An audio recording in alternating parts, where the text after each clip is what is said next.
Welcome and happy and lucky Sunday. Thank you for joining us. I'm Giselle Espinales, and it's a very special day right here in our NBC6 studios. The 39th edition of the Miami Open presented by Itaú underway over at Hard Rock Stadium, and we are getting the exclusive reveal right here of the Miami Open women's draw, and I can't think of two better people to help with the unveiling and the discussion of the draw. First, retired tennis star, winner of 10 titles on the ATP Tour, as well as reaching 24 finals and a career-high singles ranking of #4 in the world, and bringing his talents to Miami since 2018, the tournament director, James Blake. James, thank you for coming.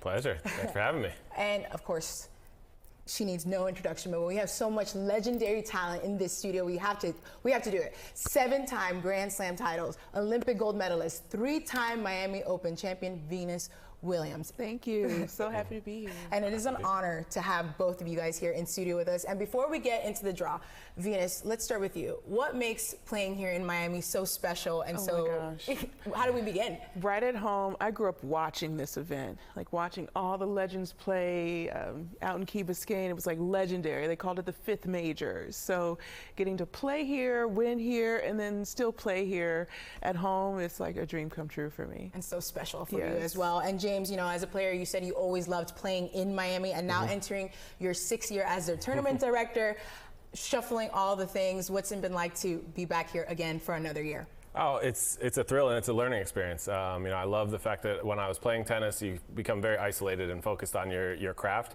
And then when you get out of it, you have to see that there's a lot more that goes into the tennis tournament than just the players. There's the sponsors, the fans. And I know it's just been so much fun, and I feel like I'm getting better. Like I felt like I got better on the tour, and now I feel like I'm getting better as a tournament director, I hope. I'm still going to upset some players and some people that are going to get upset at me, but I'm going to do my best. And I just have to say that it does make me feel a little bit like a slacker, though, because I'm now 6 years into running this tournament, and we're about the same age, me and Venus, and she's still playing. So it makes me feel like I didn't quite get as much out of my career as I could have. The fact that she's still playing and still playing at such a high level. So it's so always an honor to be here with Venus.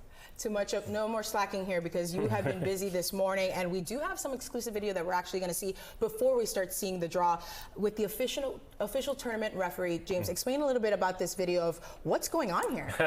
Well, this is a process that is not that exciting, but it's necessary to the way we make the draw. Is we get little poker chips and we have to turn them over, and they've got numbers on them. So that's me closing my eyes when she mixes them all up, and you just pull it out, and people wonder how it's done. So it's not rigged, nothing. You know, we're not choosing who plays against who because of what we want to happen. We just have these random numbers that we pick out, and each number is affiliated with a player, and that's how we made the draw. And that's the best part. Sometimes all you need is paper and pencil and a little bit of chips. Old school way of doing it. I love it. And just an incredible time here. It's always exciting when the Miami Open begins. And with that, let's get things started. The round of 128. Let's see the first graphic. James, what do we have here? Well, the first section of the draw is with Iga Swiatek. This is a little tough for me to see from far away, but we've got some unbelievable matches throughout this event, and I know we haven't told. This is just the first time we're actually releasing it, so Venus doesn't even know who she plays, so we can tell her now that she is actually against Diana Schneider, who won her first WTA title last month in Thailand, and I don't know, have you played her before? I have not, so okay. I will find out. Yeah. She's a 19-year-old. She's ranked 74. You know, when you're playing Venus, even as legendary as your career has been, and you're still going at it, and you're seeing these young people who have been inspired by you, these players, what does that even mean to you to have the opportunity, like, I still got it? You know, I think I'm so focused on myself. The only thing you can control is on your side of the net. So I love seeing, you know, great players come through that promote tennis and promote women's sports. So I'm always hopeful to see some stars come through that people will love to watch. And let's take a look at the next graphic, because look, there's a lot of names out there, James, right now, where a lot of these players, we're seeing so many up and coming, so many of the next round that comes through.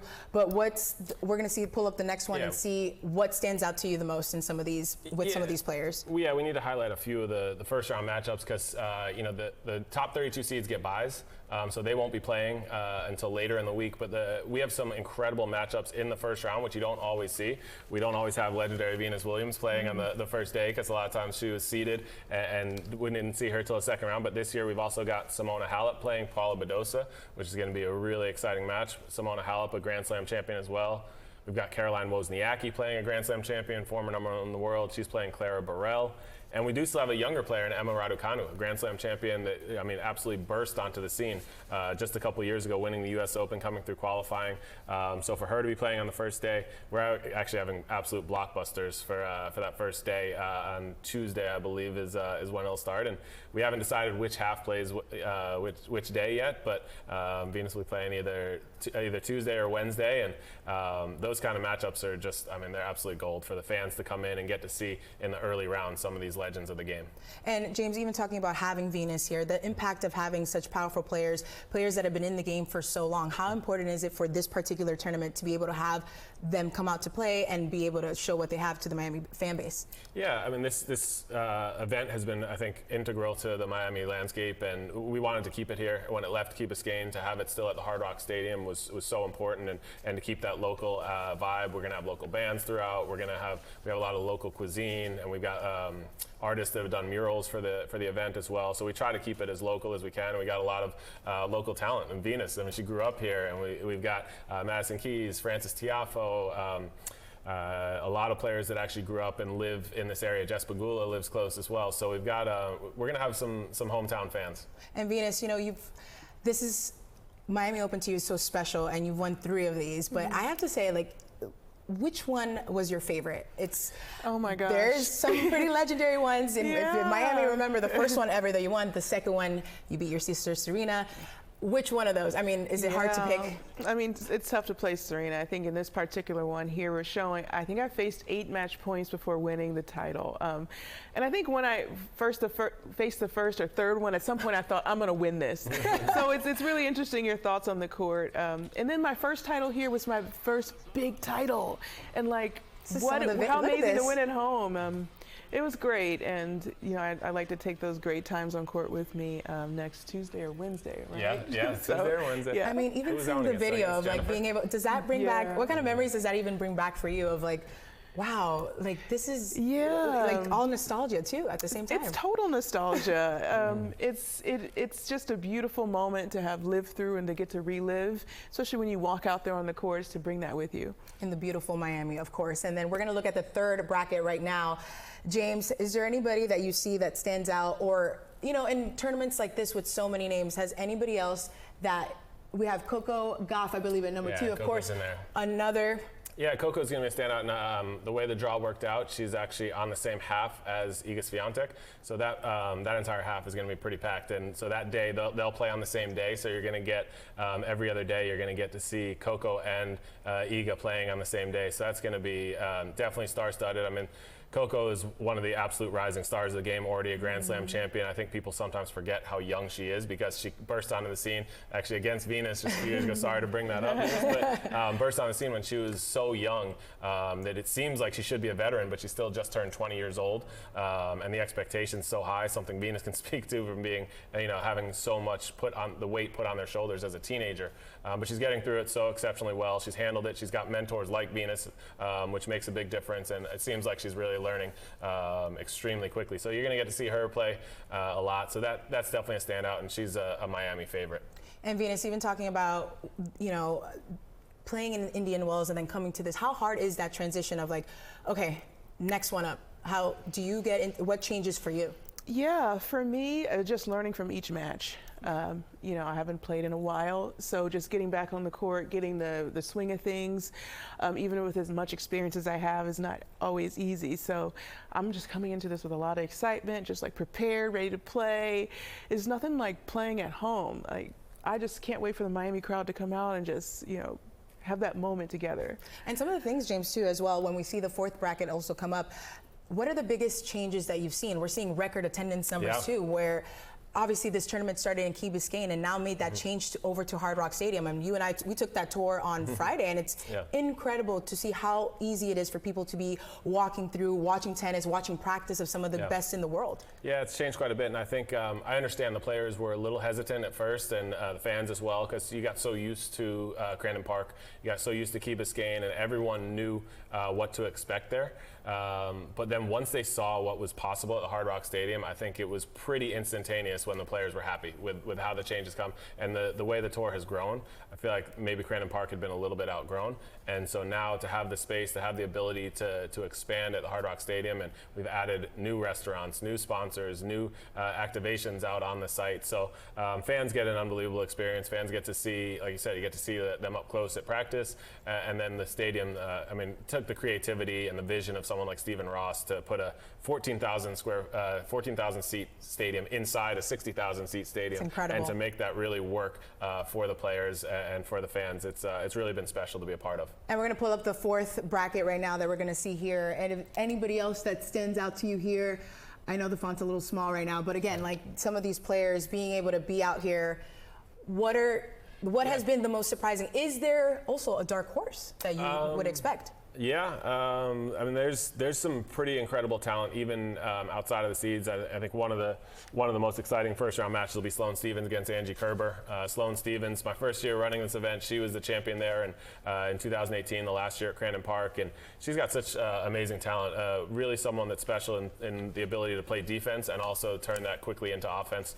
And she was just such a fun champion. I believe that was the same year she won the U.S. Open, and to have a Grand Slam champion playing another Grand Slam champion in the first round, Angie Kerber coming back from having her daughter maternity leave, and it's been kind of like that theme. A lot of the players coming back and showing that, hey, like they can still do it. It's pretty incredible to see, especially Women's History Month, where women can do it all, right? Absolutely, they can. And one of the things, though, too, James, we're going to go to the fifth bracket now as well as we start to see all the names line up.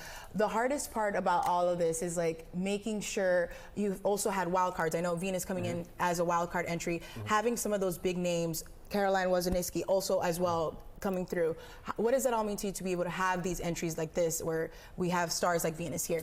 Yeah, it's great to have, especially players. Some of them are coming back from either injury or for Caroline Wozniacki, having two kids, not just one, having two, and coming back and playing. And she's also local too. She lives in the Miami area, so she'll have a lot of fans as well. And for Emma Raducanu coming back from injury, she absolutely exploded onto the scene and was a global sensation. And you would just wonder if it happened so quickly that it's actually now she's getting used to the rhythm of the tour and getting back, and hopefully her body's able to handle it. She had, I believe, 2 or 3 surgeries last year, so for her to be back, we want people to take those right steps and get back into it, hopefully in a big way here. So it's a lot of different ways to go through it and to come back. And we're looking at Emma Raducanu. This was last year here, I believe, and she had a tough first round, I believe, against Andreescu. But she's shown that at her top level, she can beat just about anyone in the game. So we want to see her get back to that top level.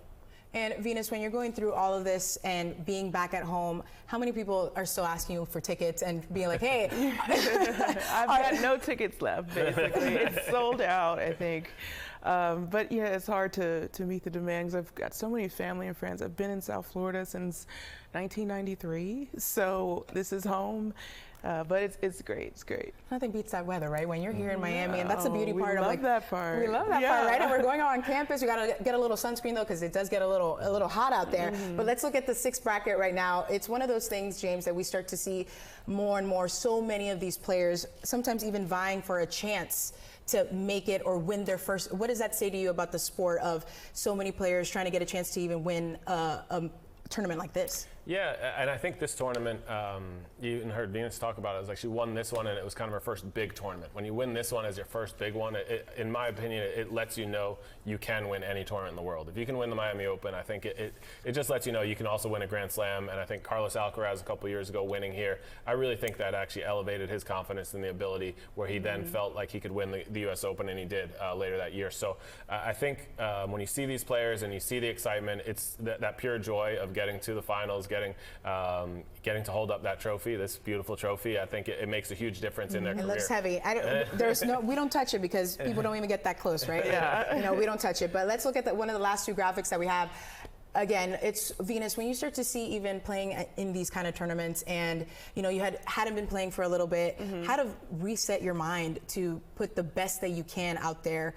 Doesn't matter who your opponent is because you're focusing on yourself to begin with. Yeah, I mean, tennis is unique in the sense that it's an individual sport, right? So it's all up to you to kind of control the match or win it or lose it. So you got to get used to that responsibility really fast when you start, when you come back, or sometimes right in the middle of the match. So that's the beautiful thing and the scary thing about tennis. I mean, I've never played it, and being around two legends, and right now I'm just like, man, I feel inspired just to go pick up a racket. Yeah, let's do it. And James, let's look at the last one. One of the best things about this tournament in general is that also what's changed is that anybody, it doesn't matter if you're the smallest kid to one of the oldest fans. What is the best part about a tournament that can bring all ages to a beautiful sport like tennis? Well, yeah, I mean, I think for Venus and I to be in this sport, we feel very lucky. I at least can speak for myself. I feel very lucky to be in a part of a sport that's a lifetime sport. You know, my mom at 88 years old can still go out and play, and my daughter at 9 years old can go out and play. And I love that it's something that can last a lifetime and can really bridge gaps, and you can have conversations with people of any and all ages. And it's been a great life lesson for me to learn about that. And so I hope people can come out, all ages can come out and appreciate it and get out there for Kids Day, for Family Day, and anyone else can come and experience it. And that last section I think is going to be brutal, by the way. It was Aryna Sabalenka. Yeah, Halep and Badosa, and the winner of that plays Aryna Sabalenka, who's playing exceptionally well and really established herself as one of the toughest players to beat at this time. Last 2 years, she's been probably the most consistent performer in the Grand Slam. So that's going to be a tough matchup for her first round, but we'll see how she does. And one of the best things, Venus, going through different player profiles, a lot of them have said they looked up to you, they looked up to your sister.